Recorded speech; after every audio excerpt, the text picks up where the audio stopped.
Hey, salut les noobs et bienvenue dans cette toute nouvelle vidéo. Aujourd'hui, ça fait super longtemps que vous me le demandez et que moi j'en ai envie, on va parler de programmation. On va faire un petit programme ensemble et vous allez même pouvoir le refaire chez vous. Le programme est tout bête, on va dessiner un sapin.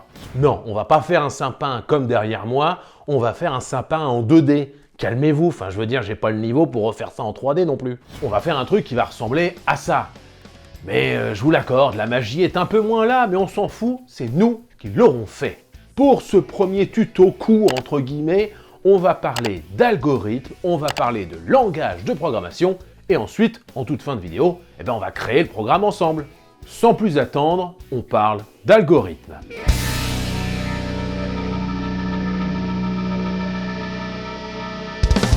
Un algorithme, c'est juste une description en français de ce que va devoir faire le programme. Prenons un distributeur de soda par exemple. Qu'est-ce qu'il va devoir faire? Quand on va mettre de l'argent dans la machine, il va vérifier quelle pièce a été mise, 20 centimes par exemple, et il va l'ajouter au crédit. Quand ensuite on va appuyer sur le bouton 7, j'en sais rien, pour demander un soda, il va vérifier si ce crédit est supérieur ou égal au montant, au prix de la canette. Si le prix est égal au montant de la canette, il nous envoie la canette, merci, au revoir. Si notre crédit est supérieur au prix de la canette, non seulement il nous envoie la canette, mais en plus, il nous redonne la différence. Enfin, si le prix d'un €10 est supérieur au crédit qu'on a dans la machine, par exemple 0,80, il nous fait un petit son genre « et il faut que tu remettes de l'argent pour arriver à 1,10 €, le prix de la canette. » Ça, c'est un algorithme, et vous l'avez compris, vous, derrière votre écran, c'est un programme, sauf que je l'ai fait en français, avec des si, des... Bon, on y reviendra tout à l'heure, au si, autant que, etc.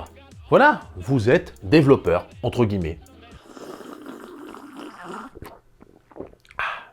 Bon, pour notre programme de sapin, c'est pas compliqué, qu'est-ce qu'on va devoir faire? Déjà, première chose, on va demander la hauteur du sapin. Quelle hauteur voulez-vous, cher monsieur ou chère madame, derrière votre écran? Ok. Tant que cette hauteur de sapin, ce nombre de lignes en fait, n'est pas atteint, on va rajouter des espaces et des petites étoiles pour faire le sapin. Ça, ok.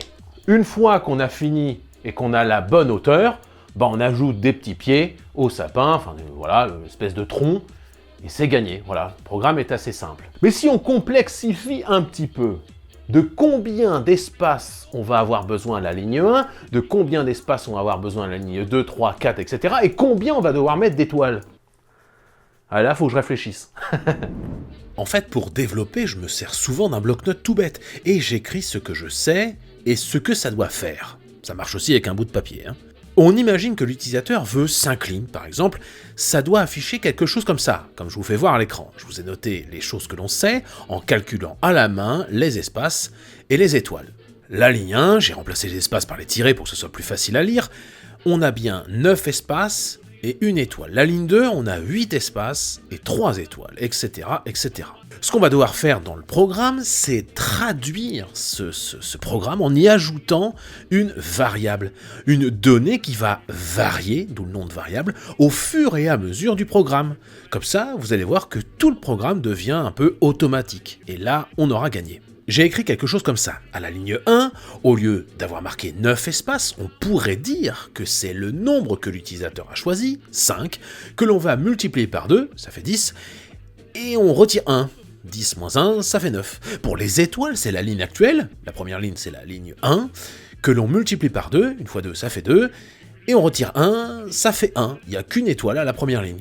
Oh, ça marche. Pour la ligne suivante, on va vérifier si ça marche. La 2, ça fait 5 fois 2, 10, ça c'est toujours bon. Moins 2, parce qu'on est à la deuxième ligne, ça fait 8. Ouais, c'est bon pour les espaces. Pour les étoiles, on va faire la ligne actuelle 2, que l'on multiplie par 2, 2 fois 2, ça fait 4, moins 1, ça fait 3 étoiles. C'est cool, on a gagné. Si vous voulez, pour que ce soit plus simple, un algorithme, c'est comme si vous fredonnez une chanson, comme si vous avez une petite mélodie dans la tête, et qu'ensuite vous allez la transformer en partition. Si je vous fais « na na na na na », ça vous rappelle « Salut les noobs ». Voilà. Non mais voilà, c'est la petite mélodie. Après, forcément, quand vous allez la faire En guitare, vous allez faire des tablatures que vous allez faire en batterie.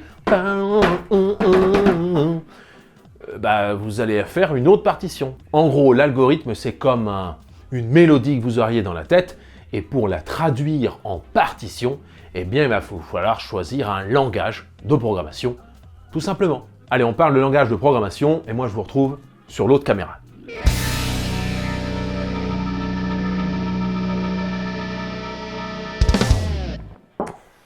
Le JavaScript, le Java, le C, le C#, le C++, le Delphi, le Turbo Pascal, le Visual Basic, le PHP, ça, ce sont des langages de programmation. Le PHP, vous en avez déjà exécuté, puisque quand vous allez sur un site internet, la plupart du temps, ce n'est pas à chaque fois, mais vous avez un site qui peut être fait en PHP. Le Java, vous connaissez forcément, parce qu'il y a un jeu notamment qui a été très utilisé, Minecraft, et qui a été fait entièrement en Java. Pour ma part, je n'ai jamais pratiqué un langage de programmation qui s'appelle le Python.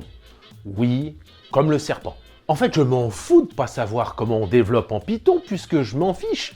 J'ai l'algorithme dans la tête, je sais ce que je vais devoir faire. Il y a juste à le traduire dans le langage en question. Un peu comme un musicien qui aurait entendu et qui pourrait le faire à la guitare, à la flûte à bec ou au piano. Ah, juste avant de commencer à programmer, vous aurez besoin de deux trucs. Le premier, c'est le si. On va écrire souvent if en anglais. Et ça sert à quoi le si? Ça sert à dire au programme que si quelque chose est vrai, alors on va faire ça. L'autre élément important, c'est le tant que. Il y en a d'autres, il y a la boucle pour, etc.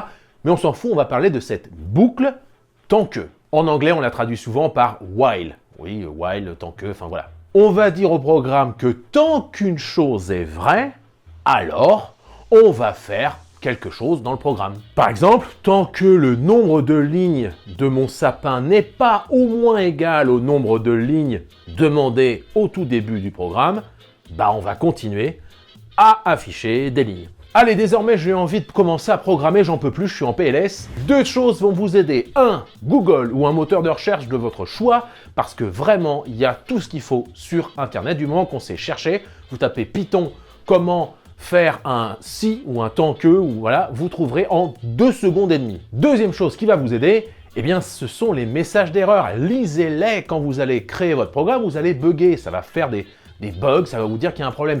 Lisez ce qu'ils vous disent, puisque la plupart du temps, notamment en Python, c'est assez bien foutu, ça vous dit exactement où est l'erreur et qu'est-ce qui se passe, qu'est-ce qui ne marche pas dans votre programme.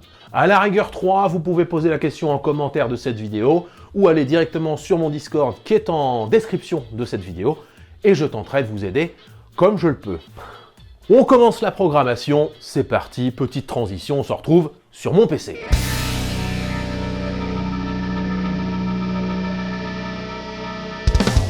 Alors la première chose qu'il va falloir faire pour se servir de Python, c'est de download Python 3.10.1, c'est la dernière version. Le lien est dans la description. Mais oui, monsieur, mais oui. Une fois que c'est installé, vous allez pouvoir facilement rechercher le programme qui s'appelle CMD, ou l'invite de commande. En tapant Python 3 ensuite, ça doit vous mettre des signes genre supérieurs. C'est un bon signe. Voilà, ça c'est un jeu de mots. La première partie de mon programme va consister à afficher le message en lien avec la hauteur, puis de demander à l'utilisateur de saisir cette hauteur. On va créer une variable que j'ai appelée taille du sapin qui va recevoir la hauteur que l'utilisateur aura choisie. À la fin, on doit faire un retour chariot pour que ce soit un peu plus propre. Pour ça, on va ajouter anti/n, on enregistre, on relance le programme. Et voilà, là c'est bon, ça fait bien un retour à la ligne comparé à avant. Ok, ça c'est bon. J'ai ensuite eu ma première erreur. Ce que l'utilisateur saisit, c'est une chaîne de caractères, alors qu'il nous faut un entier pour faire des calculs. Je vais donc convertir la taille du sapin, en entier en y ajoutant int devant. Par la suite, j'ai compris comment afficher le bon nombre d'étoiles, mais ce n'était pas encore bon pour les espaces. Égale la taille du sapin x 2 moins 1. Donc la taille, on a dit 5 x 2, 10 moins 1, 9. Ils seront toujours à 9 espaces. Donc il va falloir qu'on touche à max étoile. Il va falloir que je le réduise un petit peu le max étoile. Donc ici, on va mettre max étoile égale max étoile. Moins 1, on va retirer une étoile. On va tester. Ça modifiera les espaces. 5. Après avoir retiré les sauts de ligne entre chaque ligne avec end égale guillemets, guillemets, j'ai cherché à afficher une fois sur deux des boules au lieu des étoiles. J'ai fait ça avec le modulo qui est le reste de la division. 2 divisé par 2, ça fait 0 et il n'y a pas de reste à cette division. On affichera donc une étoile. En revanche, 3 divisé par 2, ça donne un reste qui n'est pas 0. Le chiffre 3 est donc impair et on affichera un petit O pour faire comme une boule de Noël. Voilà, ça c'est beau. Ça c'est beau. J'ai ensuite amélioré un peu mon sapin en affichant un tronc de l'arbre un peu plus grand en fonction de la hauteur du sapin. C'est ce que vous voyez quand il y a les if taille du sapin est inférieure ou égale à 5, etc. etc. 55, regardez-moi ce beau sapin. C'est quand même magnifique, ça m'a pris 2 heures de programmation en Python, mais j'en avais jamais fait de ma vie. Merci. Enfin, j'ai ajouté à chaque ligne des commentaires pour que vous puissiez comprendre ce que j'ai fait exactement et que vous puissiez l'améliorer ou le refaire à votre sauce. C'est ça l'intérêt, que vous le fassiez vous-même et pas que vous recopiez bêtement tout ce que j'ai fait. Bon courage. Voilà, j'ai terminé mes descriptions, comme ça j'explique à chaque ligne ce que je fais, ça vous permet de comprendre un petit peu le code et vous allez pouvoir le trouver ici et on peut tester le programme. Si je marque tout simplement, si je fais entrer et que je mets, allez, 30, on a bien tout le sapin qui s'affiche avec des boules, des petites épines de sapin et le pied qui se met là dynamiquement. Et bien sûr, à la fin, j'écris bonne fête. Merci d'avoir regardé cette vidéo, ça me fait extrêmement plaisir chaque semaine de vous trouver un contenu toujours plus original. Moi, comme chaque semaine, je vous dis merci et je vous dis à la semaine prochaine, dimanche 12h et salut, bande de noobs. Salut les noobs.